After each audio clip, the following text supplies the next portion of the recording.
Now, there's so much we can literally talk about this topic forever. I actually kind of feel bad. Forever. But since we have Noam Chomsky tied, I would feel bad we didn't get to it on this live stream. So let's get to this story. And there's a lot of different ways I can cover this.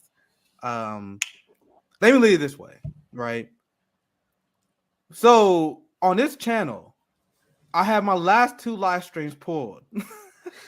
I did a live stream with Zoya, literally the last 2 days, yesterday and the day before. It got pulled because we have the audacity on the channel to tell you the true narrative that's going on with Russia, Ukraine, how we are the ones who are actually advocating for peace. Meanwhile, the people who are actually quote unquote standing with Ukraine, they want nothing but mass death for the Ukrainian people, right?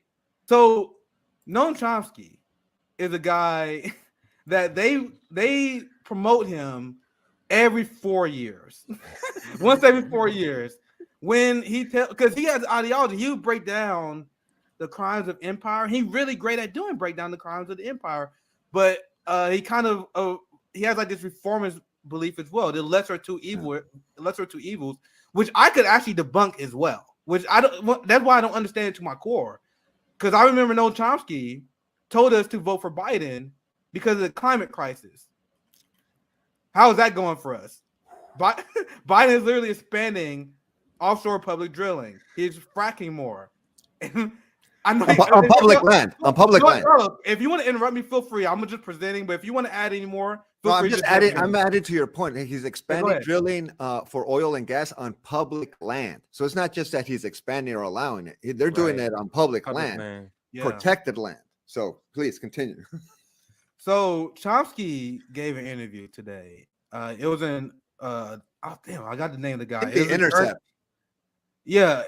I think the guy who originally interviewed, I think he was Current Affairs. Please. No, sorry. You're right. It was Intercept. I'm thinking of another interview. I actually got a few receipts because no matter what your criticism of Chomsky has been, because I criticized his takes on Russiagate was very weird, so in different ways. Anyway, my point is he's still always been historically good on any warnings when it comes to nuclear war. And if you follow Chomsky's work, he's been warning about the expansion of NATO. And I actually got a few articles up because this for some reason this article hit today and it's trending, and now liberals are melting down. I can show you some of the responses. I got some of them saved. I didn't get to it. I'm gonna save it to the end of the segment. And I don't know why you got surprised. Like, this is something he's been constantly warning about: stopping NATO aggression, stopping U.S. aggression. He been talking about the civil war in the Ukraine. I may be wrong, but I think Hugo Chavez in front of the UN held up Chomsky's critique of imperialism. Like, you all need to read this. Yeah. So, guys, no matter what your criticism of Chomsky is, I do think he's good on this issue, especially the issue of nuclear war, right?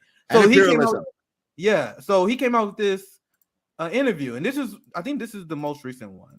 And liberals are melting his. Yeah, you're right. It was an interesting interview. I read so many interviews, I get the mix up. You're right. You're good. Let me stop.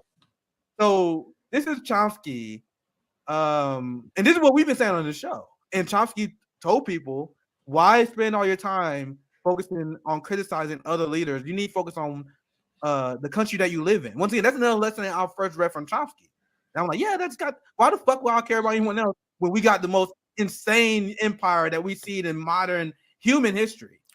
I can't think of anything crazier since the Mongol Empire, right? Other than 800 military bases, the war on terror that killed millions of people, Operation Condor, and the terror that we caused in the global South, as Noam Chomsky will get to.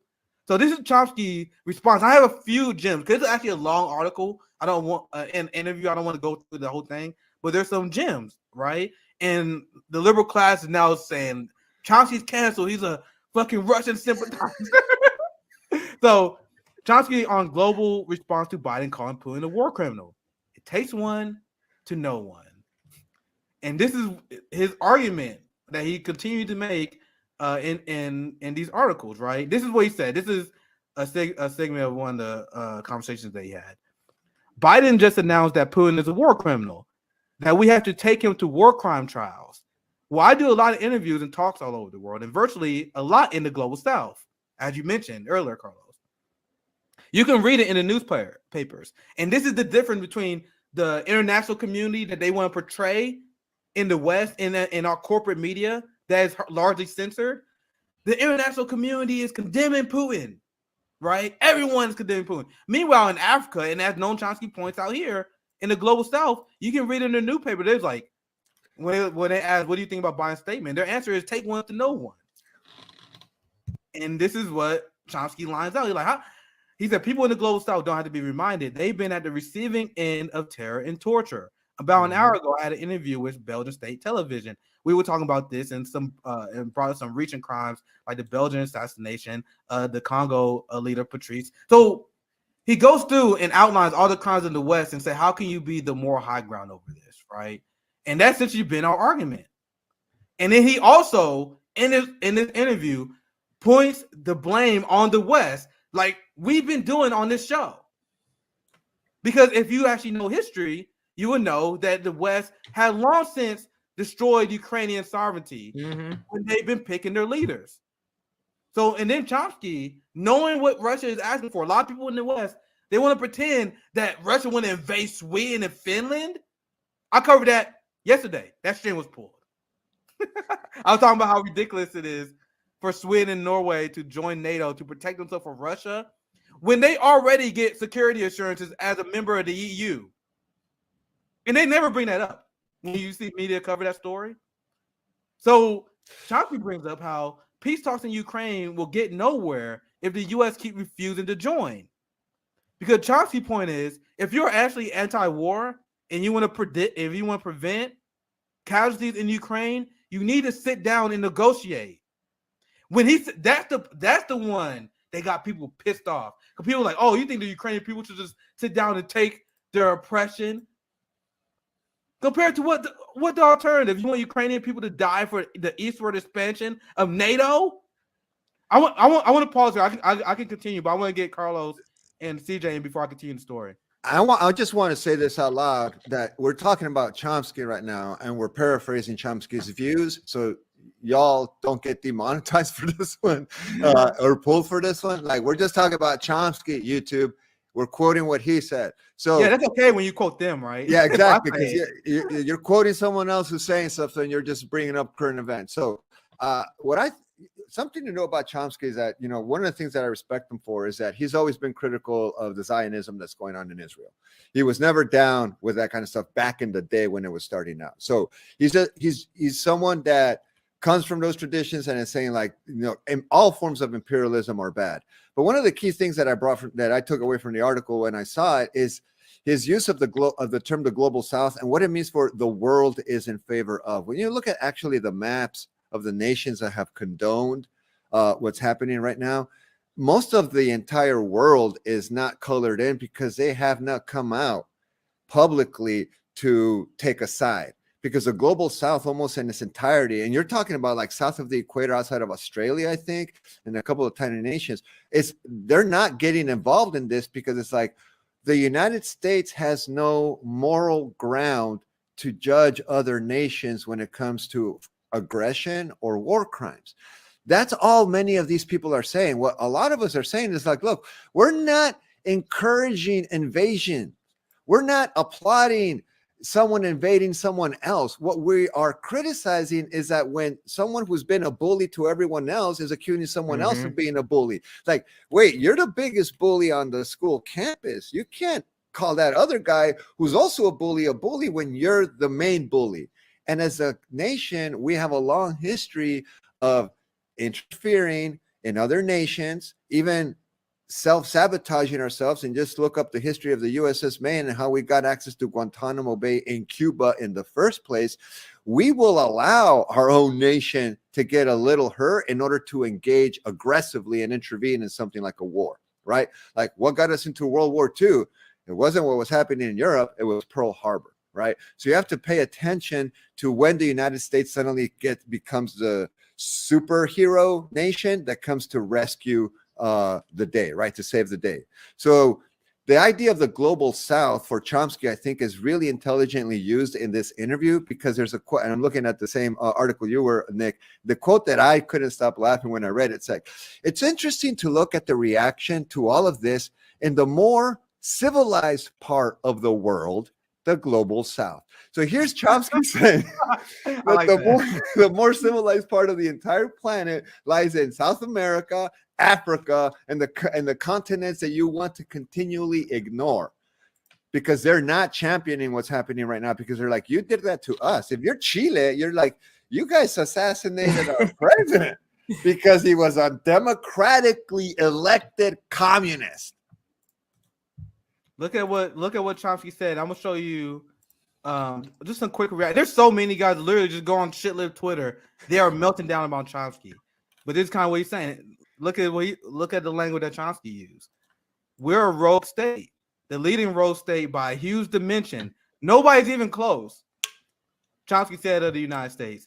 And this is this is what you've been saying. I mean, if YouTube wants to get angry, it's because you can't say anything about the Ukraine-Russian situation, war, whatever you term they want. That's fine.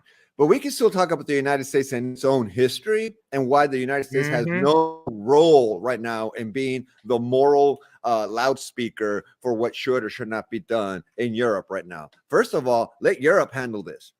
NATO doesn't need to get involved. This is a European nation. You have an entire EU organization. The United States has a lot of issues that it needs to take care of domestically, and yet we are obsessed with what's happening right now because we have a history of that kind of obsession with the Cold War, et cetera. So it's really easy to activate that mentality in a lot of old people. Younger people see the invasion. There's two things that we're not talking about, or that people are not covering, or on news outside of independent media. Things like, if they showed the same footage of what's happening right now in Palestine, if they showed the same footage of children, of old people being treated the way they are, but they were in a European nation, the same outrage would be pouring out. But because it's not, and because we're talking about people in the Middle East, particularly Palestinians in Israel, it becomes much more subtle. It's a complicated situation. Well, what's happening right now in Ukraine and Russia and Europe, that's a complicated situation too, because there's a long history behind that too. So why don't we talk about the complexity of the situation and how to try to avoid that? You know, instead of taking sides. They like, oh, this conflict is literally all about Putin. Putin is a madman who's gone crazy. They want to erase all historical context, and if you bring it up, you are just falling for Russian propaganda. You're a Putin puppet. You're a tanky, all the other shit, right? But go ahead, Carlos. And that's what Chomsky's saying, basically. I mean, Chomsky's just saying, like, look, the reason why people are not rallying the way they did, like, for example, in 91 when Iraq invaded Kuwait and the entire world, the yellow ribbon fever and all that kind of stuff, is because back then, George Bush took his time in terms of like, look, this has happened. Let's recruit. Desert Shield lasted months before Desert Storm eventually emerged, right? So there were months of negotiating, planning, trying to do it. And Saddam Hussein was just holding firm, like, no, I took this country, I'm going to stick to it. There's even a long history behind that because Iraq, Saddam Hussein used to work for us. Saddam Hussein was on our payroll when Iraq and Iran were at war. Osama bin Laden was on our payroll when it was Afghanistan versus the Soviet Union. Noriega was most of these dictators that we end up overthrowing were CIA agents. And we don't talk about that issue, the fact that they were getting bankrolled by the US in order to fight a common enemy, right? The enemy of my enemy type of philosophy. So at the end of the day, what Chomsky's saying right now is like, look, the global south and other nations are not getting excited about this for these reasons, because the US has this history of engaging in this, and they see versions of that happening right now again around the world. Yeah, let me read let me read this passage, and I'm gonna show you guys just an example of like the reaction, right? So I'm actually gonna read this passage because this passage got some bits and pieces we read, but it sums up what you were saying. His argument was in general. So he said Biden just announced that Putin is a war criminal, that we had to take him to war crime trials. Why do lots of interviews? This part I said earlier, where most people in the global south says it takes one to know one. And yeah, and this is the part I mentioned on the show where there are a lot of people who are cowards and they think they're virtuous because they calling out Putin. This is what he get into. And yet there's praise for the marvelous courage of someone who says Putin is a war criminal. And and everyone is obsessed with that. When I do my coverage, even if I'm debunking Ukraine, I talk about the Azov battalion, how they shelled Donbass and killed so many ethnic Russians. I can talk about the war crimes that they were committing and they're killing their own civilians. But then they will say, well, can you denounce Putin? Don't you think Putin's a war criminal? Do you want to condemn Putin? Like, that had nothing to do with what we're talking about. What's up with that obsession? But anyway, let's go on to his argument. He said you can read articles in the prestigious Atlantic Council expressing intense moral outrage about Russia's hideous crimes in the Ukraine. You take a look at the people who are writing those articles, and then you look back a couple of years, and they was issuing praise for the marvelous achievement of the invasion of Iraq. And I'm also adding part to what Chomsky is saying. A lot of these people are outright Zionists who cheered the occupation of Palestine. Just to add to his point. Now he got a little bit he add on. I give you guys take. People in the global South don't have to be reminded, and this is what you were saying, Carlos. They've been at the receiving end of terror and torture. About an hour ago, I had an interview with Belgian State Television. I already plucked this part out. This is when he talked about the Belgian assassination of the Congolese leader. Now I'm gonna continue. This is where I left off. The major country in Africa, the Congo, suffered hideously under Belgian atrocities, even worse than most of the European atrocities, which is a pretty high bar. Now we're talking about, if I remember right, like they had the king. Isn't that Leopold? Fuck, I need to brush up my history. But it's like one of the King Leopold had fuck, man, I should look this up. But I think that's what you're talking about. I gotta look this up. But anyway, they finally decolonized in 1960. The main country in Africa, enormous resources, could have been a rich country. It was leading Africa towards freedom and development. The U.S. and Belgium weren't having that. Eisenhower issued a hit. The CIA was supposed to murder Lumumba. They didn't manage. So he going pretty much we going there in the history. And he said people in the global South know these things. Remember the Cuba clip I showed you? Remember the clip from Venezuela I showed you? These countries know that. They know about Iraq. They know about Central America. They know about Vietnam. They know what we have done. And now they're looking at the escalation that and the virtual signaling that's going on in Russia, and they're like, what the fuck? So this is what Chomsky is saying. There's so many good gold mines in this interview. But look at, see, I'm blocked by this one. This one was the response I saw screenshots was even worse. I had a hard time finding a lot of these because liberal Twitter got me blocked in mass. So like I got like anyone on Twitter knows me. Like all the K-Hive, all the Near Tandem people, all the Hillary blogs, they all got me blocked. So I wish I could find some more. I saw some screenshots though. Look at this guy. Chomsky is astonishing ignorant about the world. The guy who actually gave you guys a history lesson. Here's another one. Let me share. I guess because I'm not blocked. I could probably share here's one more. Now, I can probably share a few more. Chomsky is Elon Musk for leftists. What that even mean? What that even mean? But anyway, you can share yours because that's so I can share just so people can see a few more here for us to comment on because this is new to me. Like I just started looking this up because you told me. I didn't know he was trending until you told me he was trending, but I'll make this a little bit bigger. It's trending hard now. I wish I could see. Okay, I've been blocked. Yeah, so this looks like somebody who supports him. So one of the most reliable pieces of advice to anyone taking issue with Chomsky's analysis of anything from breakfast cereal to Ukraine is you're going to have to read more than the snippet and quote tweet because that person. I was a Chomsky fan and think Eisenhower was spot on warning us military industrial complex. However, I believe in 100% arming Ukraine and supporting them.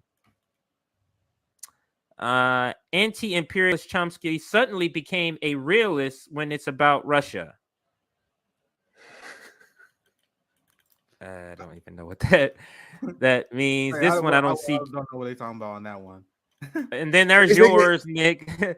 There's yours. Liberals melting down at Noam Chomsky. Numbers up. I didn't even see that. I'm putting numbers. Yeah.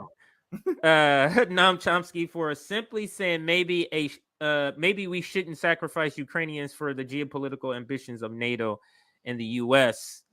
And right above you is Caitlin, friend of the show, friend of the network. All the shit libs yelling, "Don't listen to Chomsky today." For his comments about Ukraine, will be yelling, "Listen to Chomsky 2 years from now when they will him out to tell everyone to vote for a Democrat again." That's right. I gotta like that one. And they also they don't talk about Noam Chomsky whenever we talk about U.S. empire. They don't quote Angela Davis when she talk about policing. They always use these people when it's convenient and it's so transparent.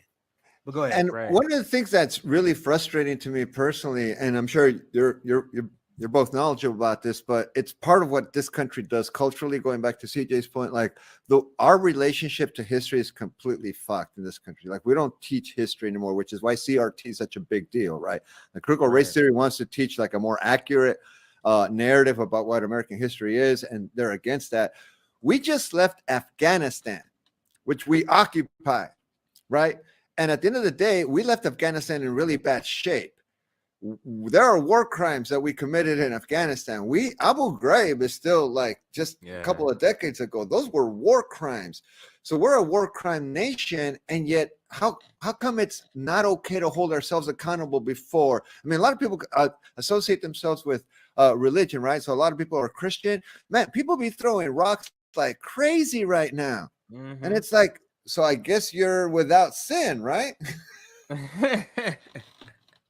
That's the tradition. That's also another tradition of the United States, projecting to be Christians while being some of the most ruthless, terrible people on the planet. What were you gonna say?